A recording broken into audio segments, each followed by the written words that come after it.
The chandeliers of Aurelian Grand Palace glowed like captured suns, pouring honey-gold light across miles of polished marble. Music floated through the air, violins soft as silk, cellos deep as heartbeats. Perfume, wine, laughter, silk, the royal mating goal of the Valoria Kingdom had begun. Every noble family had come, every daughter dressed like a dream, every mother whispering strategy, every father calculating alliances, except one girl.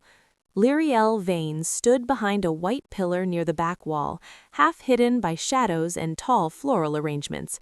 She wasn't supposed to be noticed. That had been made very clear before they left home. Her silver dress was simple. No jewels, no embroidery, the fabric thin compared to the heavy gowns swirling around her. Her brown hair was tied back in a modest knot, while other girls wore cascading curls decorated with pearls. She looked like she didn't belong, because she didn't. Her older sister, Seraphine Vane, shimmered under the lights like a living constellation. Sapphire silk hugged her figure, diamonds glittered at her throat. Suitors already surrounded her, laughing too loudly at her jokes, trying too eagerly to impress her. Lyrielle had helped lace that dress. She had brushed Seraphine's hair. She had carried the train so it wouldn't touch the ground. And now she stood alone. "Try not to embarrass us," Seraphine had whispered before walking away. "Nobody wants you here anyway." The words didn't hurt anymore. They had been repeated too many times. Nobody wants you. Lyrielle lowered her eyes and focused on counting the patterns in the marble floor. She only had to survive a few hours. Then she could go home and return to being invisible. A sudden hush swept through the hall like wind over grass. Signs stopped mid-sentence. Fans stopped mid-wave. Music faltered.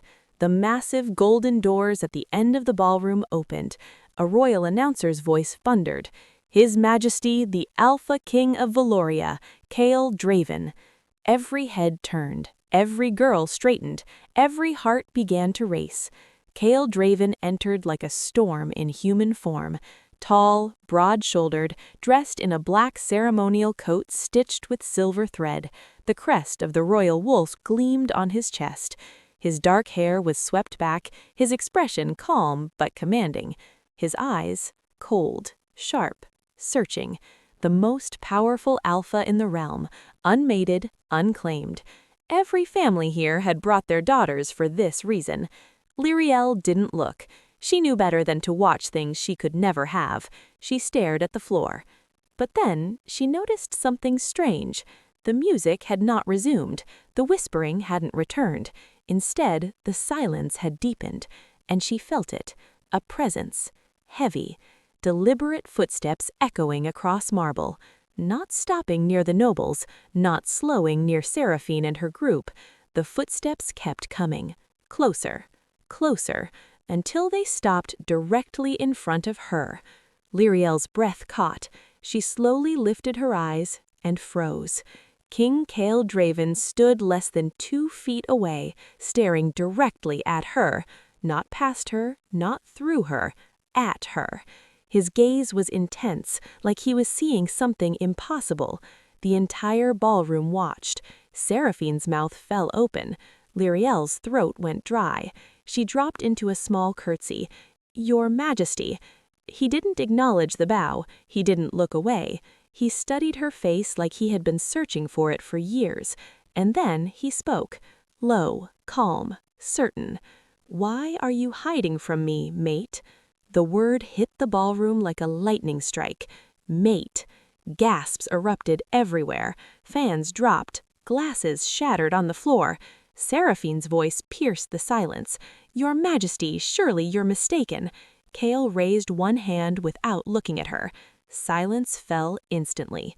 Lyrielle's heart pounded so loudly she thought everyone could hear it. "I think you have the wrong person," she whispered. But Chaol stepped closer, so close she could feel the warmth of him, and he said softly, only for her to hear, "I have been searching for you for 10 years." Her world tilted. She had never met him, never seen him, so why did his voice sound like something from a half-forgotten dream? He extended his hand. "Dance with me." It wasn't a request. Lyriel hesitated. Hundreds of eyes burned into her skin. Seraphine looked ready to faint from rage. Her parents looked pale, afraid. Why did they look afraid? With trembling fingers, Lyriel placed her hand in his. The moment their skin touched, a strange warmth spread through her chest, like recognition, like something ancient waking up. The music slowly resumed. Cale led her to the center of the ballroom. Everyone stepped aside. They began to dance. Lyriel felt like she was walking through a dream. "Why me?" she whispered. Cale's jaw tightened slightly. "Because when you were 8 years old, you saved my life in the forest." Her breath stopped. A memory flickered. A wounded boy, bleeding, hiding behind rocks. She had found him while collecting herbs. She had torn her dress to bandage his arm, given him water, told him to run before soldiers found him. She never saw his face clearly. She never knew who he was. "You," she breathed. Cale nodded.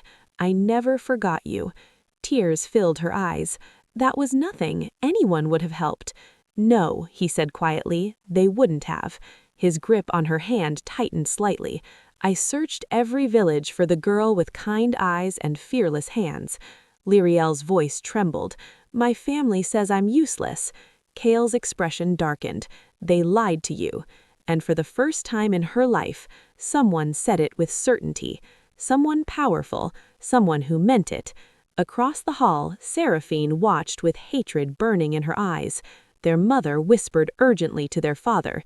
Panic, real panic, like a secret was about to be exposed, like something they had buried for years was clawing its way back to the surface.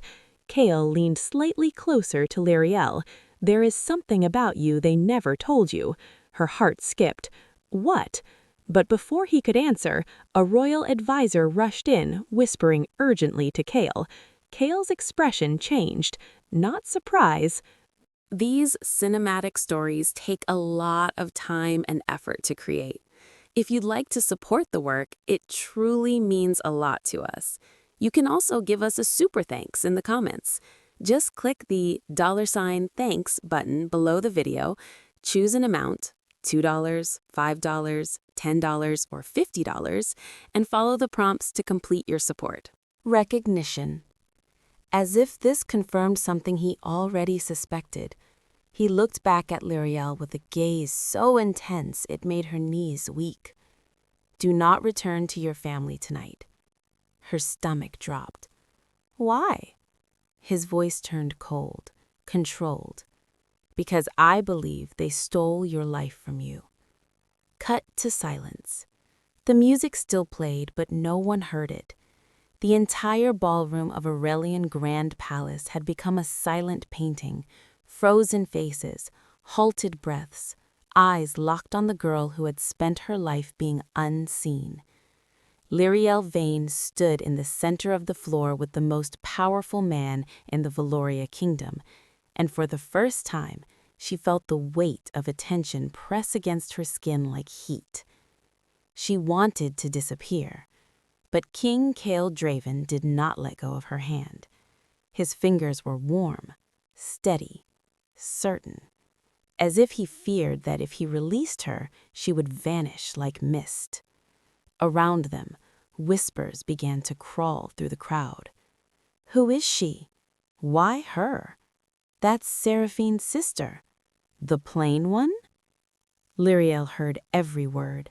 Each whisper landed like a familiar stone against her heart. She had been called worse. She had been ignored more cruelly.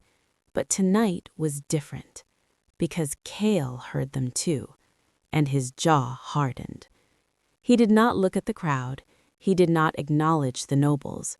His world had narrowed to the girl standing in front of him, eyes wide, breath uneven, as if she were standing at the edge of a cliff she didn't know how she had reached.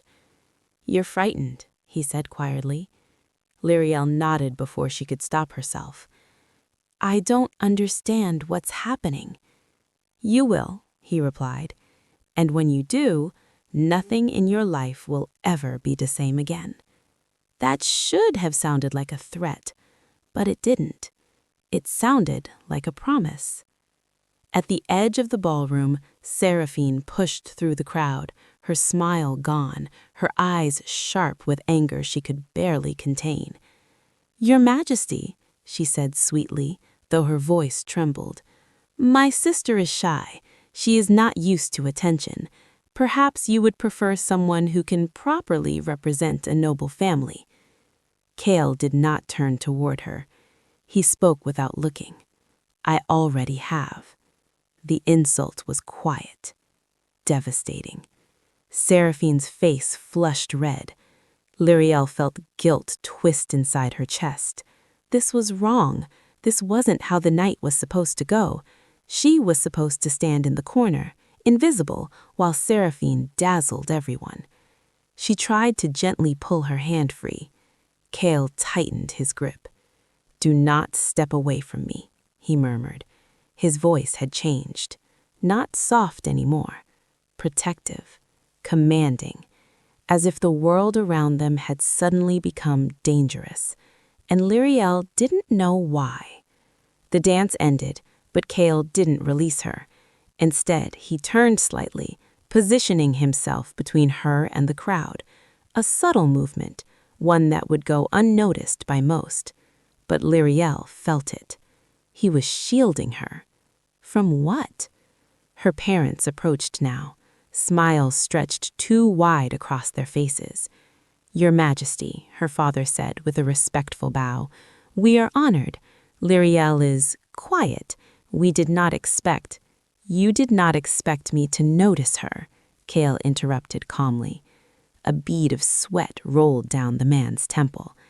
Lyriel had never seen her father nervous before. Kale's eyes sharpened. "How long have you known?" Her father blinked.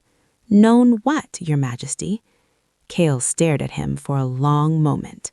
Then he looked at Lyriel, and something unreadable passed through his gaze. "Nothing," he said smoothly. "Yet." Lyriel's heart thudded. "Yet?" Kale turned to a royal guard. "Prepare my carriage." Her mother's voice cracked.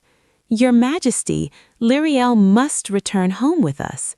Kale's eyes snapped at her, cold, deadly calm. "No, she will not." The words dropped like iron. Lyriel's breath hitched. "Your Majesty, I can't just—" "You can," he said gently, looking at her again. "And you will." She had never been spoken to like this. Like she had a choice. Like she mattered. Confusion and fear twisted inside her. Her entire life had been a narrow path decided by others. Stay quiet. Stay small. Stay grateful. But Kale was pulling her off that path without asking permission. As they began walking toward the exit, Lyriel glanced back. Seraphine stood frozen, her eyes burning holes into Lyriel's back. But it wasn't hatred she saw. It was something else. Panic. Real panic. And for the first time, Lyriel wondered, what did her sister know that she didn't? Outside, the night air felt cold and sharp. The royal carriage waited, black and silver under torchlight. Kale helped her inside as if she were made of glass. Once the door closed, the noise of the palace vanished. Silence filled the small space. Lyriel's hands trembled in her lap. "Please," she whispered, "tell me what's happening." Kale watched her for a long moment, not like a king, like a man who had waited too long for this moment. "When I was a boy," he began, "I was attacked near the eastern forest. I escaped, but I was bleeding, terrified, alone. I thought I would die." Lyriel's chest tightened. "I remember," she said faintly. "You tore your dress to bandage me. You didn't ask my name. You didn't care who I was. You just helped." She swallowed. "I thought you were just a lost boy." Kale's voice softened. "You were the first person who treated me like that." He leaned forward slightly. I never forgot your face." She shook her head. "That's years ago. Why would that matter now?" "Because," he said quietly, "when I stood in that ballroom tonight, I recognized you instantly." Her heart raced. "But that's not the only reason." A chill ran down her spine. "There is something about you," he said slowly, "that I have seen before." "Where?" "In old portraits." Lyriel's breath stopped. Kale's eyes held hers. "In the faces of the original royal bloodline." Silence swallowed the carriage. She laughed nervously. "That's impossible. I'm just Lyriel Vane." Kale did not smile. "I don't think you are." Her mind struggled to keep up. "What are you saying?" "I'm saying," he replied calmly, "that I think your family has lied to you your entire life." Tears filled her eyes without warning. "They say I'm unwanted, that I was a burden since birth." Kale's expression darkened. "That is not how families speak about their own blood." The carriage slowed. Lyriel's heart pounded. "Where are we going?" "To the palace archives," Kale said. "Why?" "Because I intend to prove something." She stared at him. "What if you're wrong?" Kale's voice turned deadly certain. "I'm not." The carriage stopped. Guards opened the door. Lyriel stepped out into a quiet courtyard behind the palace. Torches flickered. The night felt heavy with secrets. As they walked inside, Kale's hand hovered near her back, guiding, but never forcing. She had never felt protected before, not like this. They entered a dim chamber filled with scrolls, maps, and ancient paintings.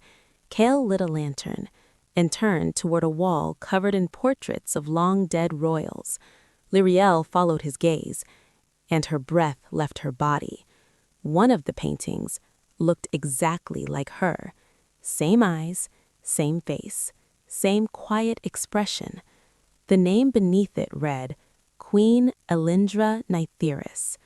Lyriel whispered, "Who is that?" Kale's voice was low.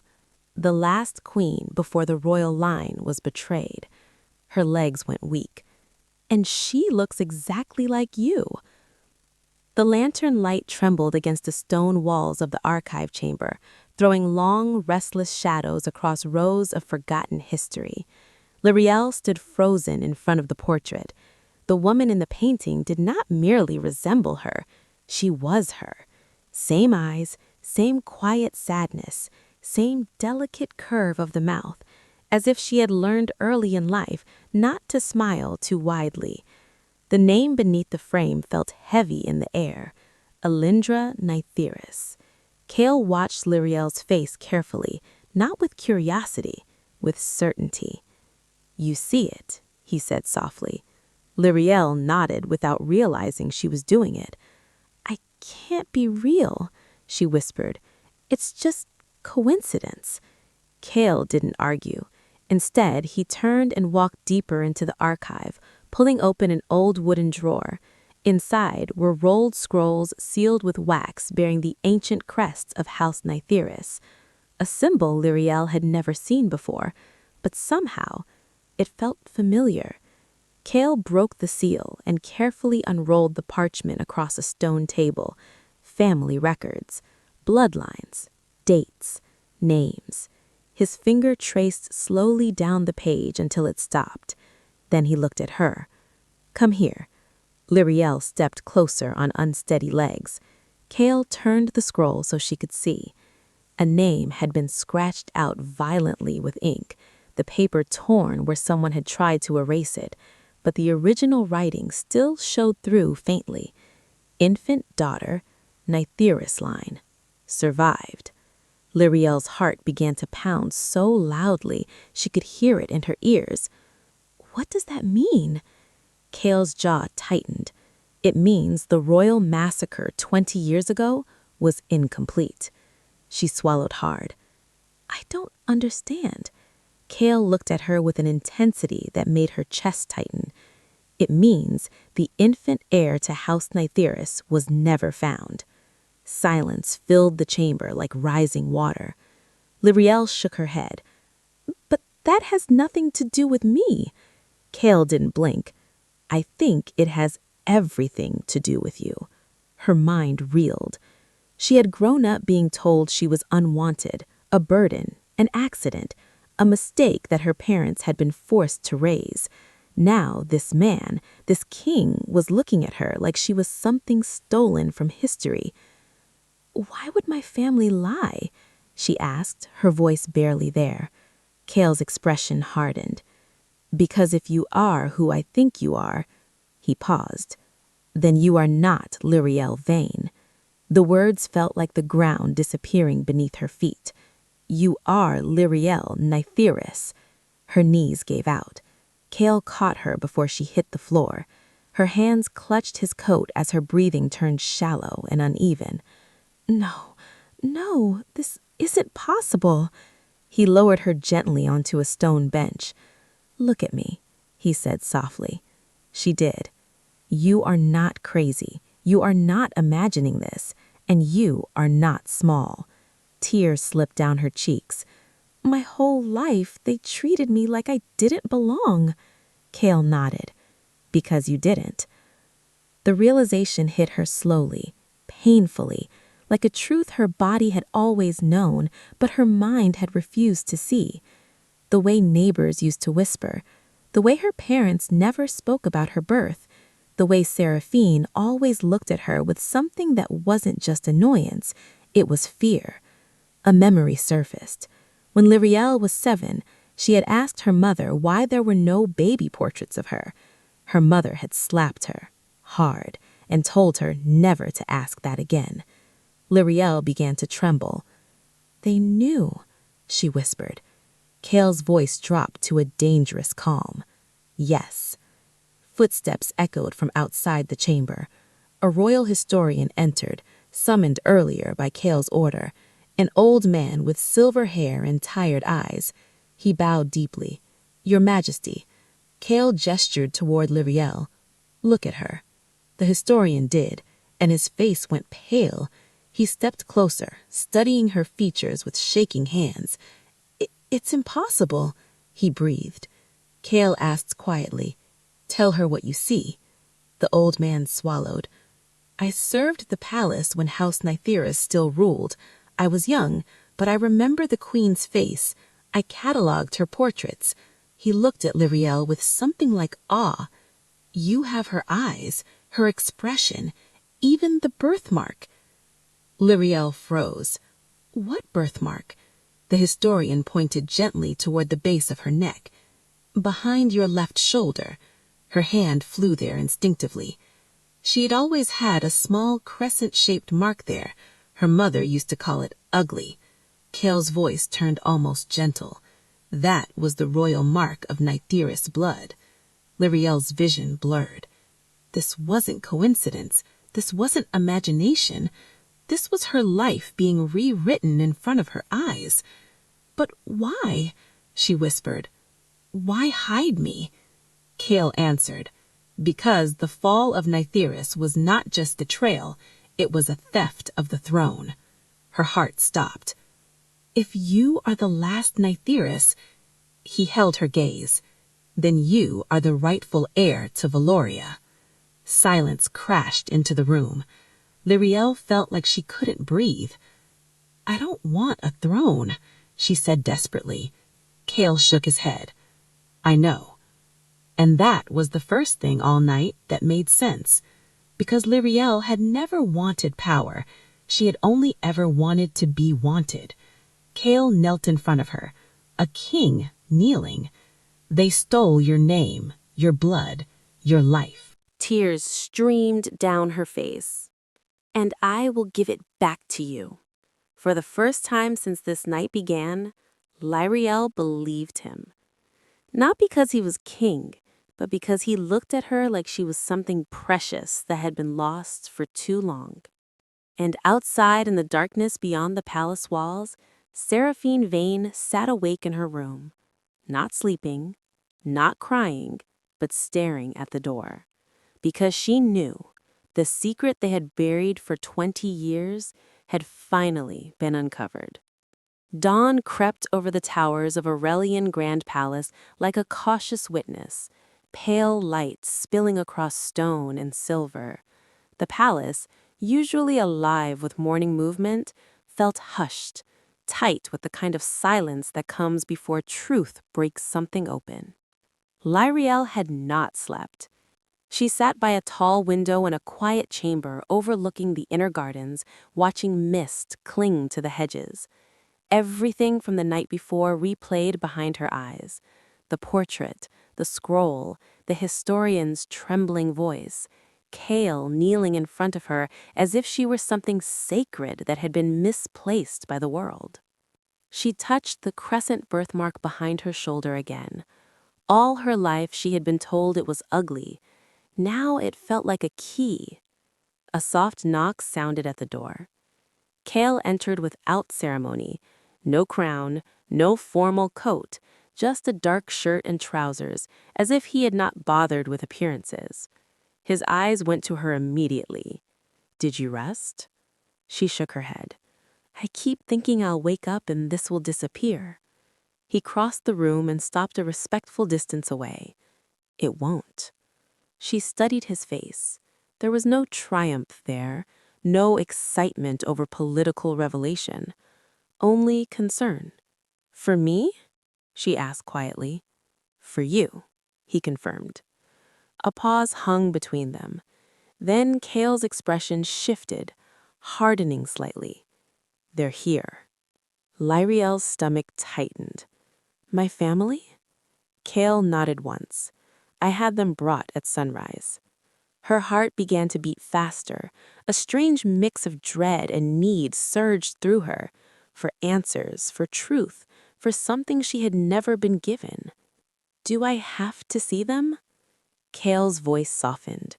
"No, but I think you should." Lyriel stood slowly. Her legs felt steadier than they had all night. "I want to." They walked through quiet corridors toward the lower wing of the palace. Guards stood at attention along the walls, their presence heavy, unyielding. Lyriel had never walked these halls before. Yet something inside her felt like she had come home. They reached a stone chamber lit by narrow windows and torchlight. Iron bars divided the room into holding cells.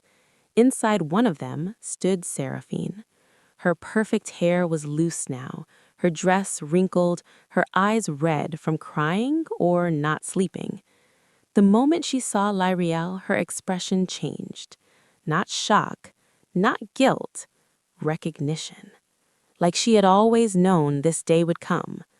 Her parents sat on a bench behind her, silent and pale. Lyriel stepped closer to the bars. For the first time in her life, Seraphine did not look at her with superiority. She looked at her like she was seeing something inevitable. "You know?" Lyriel said quietly. Seraphine gave a hollow laugh. "I've known for years." The words landed like a blow. Lyriel's throat tightened. "What do you mean?" Seraphine stepped forward, gripping the bars. "When we were children, I overheard Mother and Father arguing. They thought I was asleep. They said they should have gotten rid of you when they had the chance." Lyriel felt the air leave her lungs. "They said you were dangerous, that if anyone ever discovered who you were, everything would fall apart." Tears gathered in Lyriel's eyes, but she did not look away. "So you treated me like nothing?" she whispered. Seraphine's voice cracked. "Because if you were nothing, you couldn't become something." Silence filled the chamber. Kale stood behind Lyriel, still as stone, listening. "I watched how people looked at you, even when you were quiet, even when you tried to be small. You had this presence, and I hated it." Lyriel's hands trembled at her sides. "I never tried to take anything from you." "I know," Seraphine snapped, tears spilling now. "That's what made it worse. You didn't even know you were more than me." Her voice broke. "I spent my whole life trying to shine, and you You just existed, and somehow that was enough to scare me. Lyriel felt something shift inside her. Not anger, understanding. Painful, complicated understanding. "Why didn't you tell me?" she asked softly. Seraphine laughed bitterly. "Tell you what? That you were a lost queen? That you were born to rule while I was born to compete with a ghost?" She shook her head. "I wanted you small, because if you stayed small, I could breathe." Lyriel's chest ached. All those years, all the cruel words, all the humiliation, not because Seraphine hated her, but because she feared what Lyriel might become if she ever stood tall. Behind Seraphine, their mother began to cry quietly. Their father stared at the floor, defeated. Lyriel turned to them. "Is it true?" Her father nodded once without lifting his head. "We were paid. Paid to take you, paid to keep you hidden, paid to make sure you never asked questions." Lyriel's voice shook. "By who?" Silence. Kale's voice cut in, cold and sharp. "We will find that out." Lyriel looked back at Seraphine. "I'd never wanted your place." Seraphine wiped her tears. "I know. That's why you deserved it more." The words settled heavily between them. Not forgiveness, but truth. Lyriel stepped back from the bars. She didn't feel hatred. She felt something stranger. Release. Kale stepped forward slightly, his presence protective but quiet. "Do you want them punished?" he asked her gently. Lyriel thought for a long moment. All her life she had wanted to be wanted, not avenged. "They already punished themselves," she said softly. Kale studied her face, and in that moment he saw it clearly. The strength she didn't realize she had, but quiet dignity that no one had been able to crush. That night, as they walked back through the corridors, Kale spoke quietly. "You don't have to be queen." Lyriel looked at him. "You don't?" He shook his head. "I only want you as my mate. The rest is your choice." For the first time since this began, Lyriel smiled without fear. And somewhere deep inside her, a lifetime of being small began to loosen its grip. Morning bells rang across Valoria Kingdom with a brightness the city had not felt in years. Sunlight poured over balconies, along banners, across the high windows of Aurelian Grand Palace, as if the day itself had decided to witness what was about to happen. A second ball had been announced, not for politics, not for alliances, but for revelation. Word had spread through Valoria like wind through tall grass. The quiet girl from the corner, the one nobody noticed, the one the king crossed the ballroom for. Lyriel stood in a chamber lined with mirrors and soft white curtains, her hands resting calmly in her lap. She wasn't shaking anymore. She wasn't hiding anymore. Attendants moved around her gently, fastening the final touches to a gown unlike anything she had ever worn. Silver silk flowed like moonlight from her shoulders. Fine embroidery traced the edges in delicate patterns that matched the ancient Nytheris crest. They had shown her the symbol that morning, and this time she recognized it, not from memory, from feeling, as if her body had known it long before her mind did. Her hair fell loose down her back, simple and unadorned, except for a thin silver circlet resting across her head. No heavy jewels, no glittering display. She did not need them. A soft knock sounded. Kale entered, and for a moment he forgot how to breathe. He had seen queens dressed in gold. He had seen noblewomen wrapped in diamonds. He had never seen anything like this. Lyriel turned toward him slowly, not shy, not unsure, just herself. Kel crossed the room and stopped in front of her.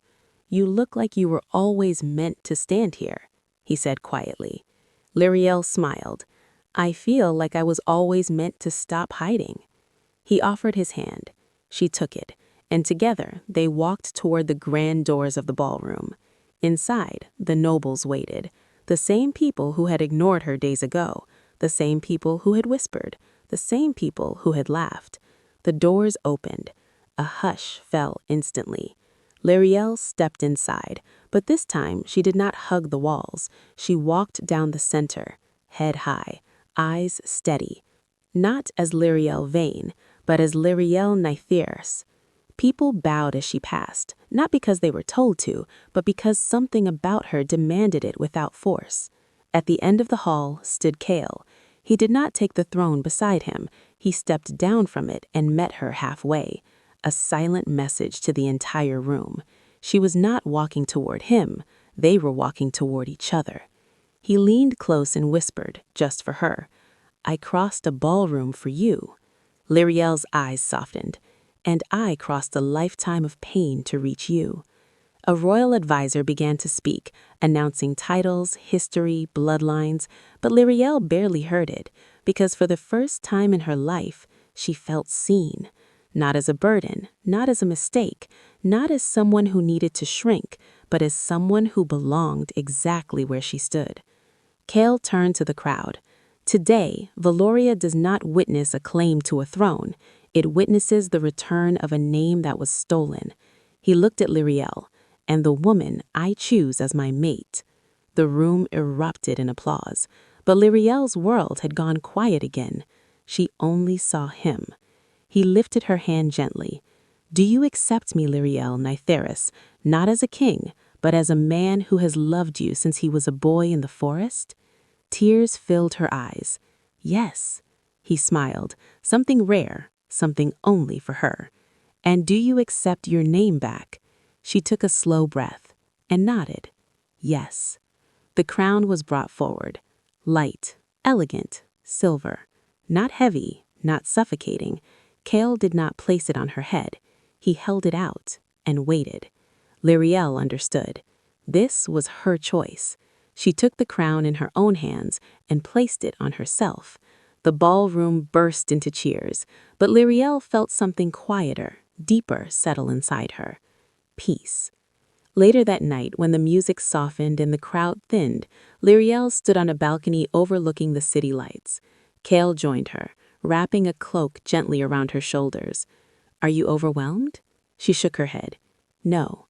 She looked out over Valoria. "I'm home."